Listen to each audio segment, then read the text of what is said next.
എൻ്റെ വീട്. ദൂരെ ദൂരെ ഒരു പൊട്ടുപോലെ കണ്ണടച്ചാൽ ഓർമ്മയിൽ തെളിയും.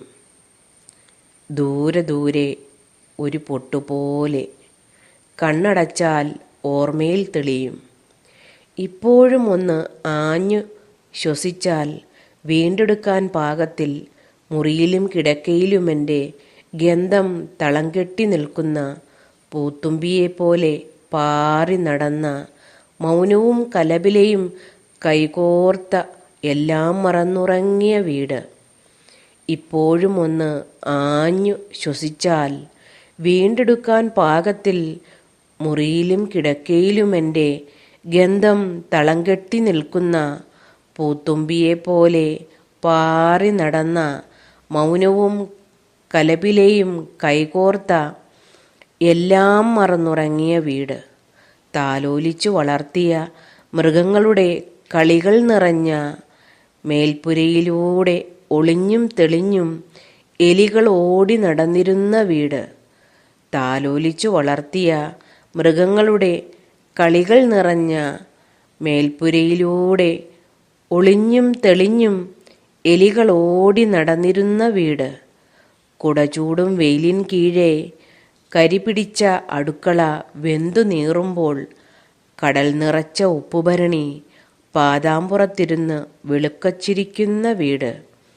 കുടചൂടും വെയിലിൻ കീഴെ കരിപിടിച്ച അടുക്കള വെന്തു നീറുമ്പോൾ കടൽ നിറച്ച ഉപ്പുഭരണി പാദാമ്പുറത്തിരുന്ന് വെളുക്കച്ചിരിക്കുന്ന വീട്.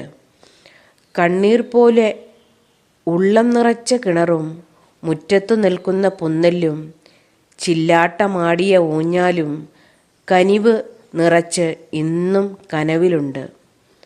കണ്ണീർ പോലെ ഉള്ളം നിറച്ച കിണറും മുറ്റത്തു നിരക്കുന്ന പുന്നെല്ലും ചില്ലാട്ടമാടിയ ഊഞ്ഞാലും കനിവ് നിറച്ച് ഇന്നും കനവിലുണ്ട്. മഴയുടെ തണുപ്പിലും ഇരുട്ടിലും പേടിച്ചു വിറച്ചു നിന്നാലും ഏതുറക്കത്തിലും കാവലാകുന്ന വീട്. മഴയുടെ തണുപ്പിലും ഇരുട്ടിലും പേടിച്ചു വിറച്ചു നിന്നാലും ഏതുറക്കത്തിലും കാവലാകുന്ന വീട്.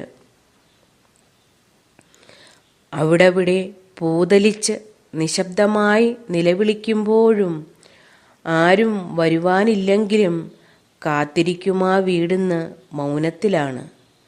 അവിടവിടെ പൂതലിച്ച് നിശബ്ദമായി നിലവിളിക്കുമ്പോഴും ആരും വരുവാനില്ലെങ്കിലും കാത്തിരിക്കുമാ വീടിന്ന് മൗനത്തിലാണ്.